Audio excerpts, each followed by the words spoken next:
Hi, I'm Debbie Crisanto with D. Crisanto Quilting, and a few months back a viewer asked if they could machine stitch down the facing from my bindings, my facing versus bindings video.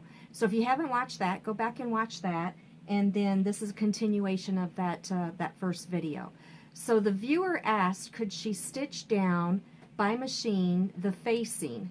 And at first I said I didn't think that would look good. However, I have tried it, I really like it, and so this is what I'm going to show you today as how I do that. So come down here, and on the first video I think I stopped with asking you guys or showing you guys to tack down your your facing strips, facing strips, and I use a single thread needle, so I've already got a knot in it, and I've got this as a different color so that you can see the stitches, but this was my last side to put on, so it's going to be my first side to stitch down. And again, go back and watch that first video, facing versus bindings, and I'm just going to tack it just like I would regular binding. You're just grabbing that, putting that stitch right at the very tip top of your facing strip, and then you're just going to go all the way down this side, this first side. You're going to finish this side, and then you're going to turn it over and go to the second side, the opposite side, which are the last two sides that you put on your facing. Then once you have that complete, you're going to, I've already got the corners notched out, and again in the first video I say notch it in an L shape, not on the diagonal. It gives you a better corner. And then you're going to turn, once you get those two sides complete, you're going to turn and poke your corner out. And then once you do that, if you're hand tacking, once you do that, then you're going to hand tack it on along this side also. And what I would do is when I come to the corner, I would take my needle and bring it up over here and start on the very edge. Let's see, where am I at here? Okay, and you take your needle over here and start on the very edge and then work all the way across.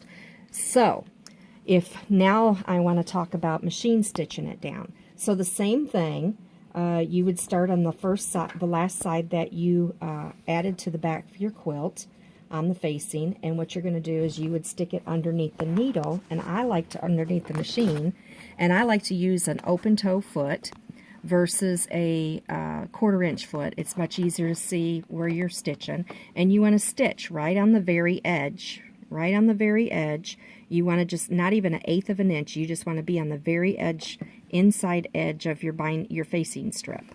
And you're going to pull this piece out of the way, get it down underneath and as far back as you can, and you're going to start stitching it. And I'm just going to stitch right over this because I'm going to take this out. And I would stitch with a thread that is the same color as your front, look over here.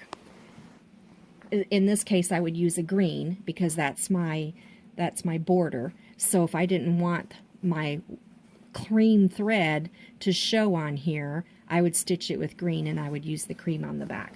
So that's what you would do with that. And then the same thing, once you've got the two sides, the two sides complete, then you're going to take this out and you're going to start stitching over here. I like to start here, back stitch, and then stitch all the way across.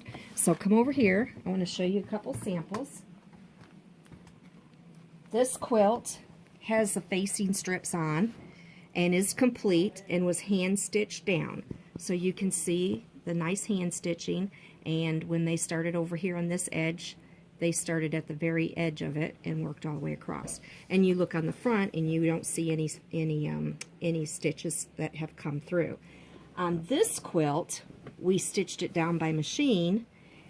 Same thing, the facing versus binding video. We added the 2-inch strips to the front side, wrapped them around to the back so that the seam is on the edge, and then she has stitched it down by machine. So when we turn it over, you now see it looks like a, you know, maybe a 3/4 inch edge there, and it looks like when you look at the entire quilt, it really looks like it could be a faux binding on there. So we really like this in my guild, and we've been using it for our community quilts, and it's a whole lot faster to get those quilts complete. So I hope this helps you. If you haven't subscribed to my video, please do so. D. Crisanto Quilting, and we'll see you next time. Thank you.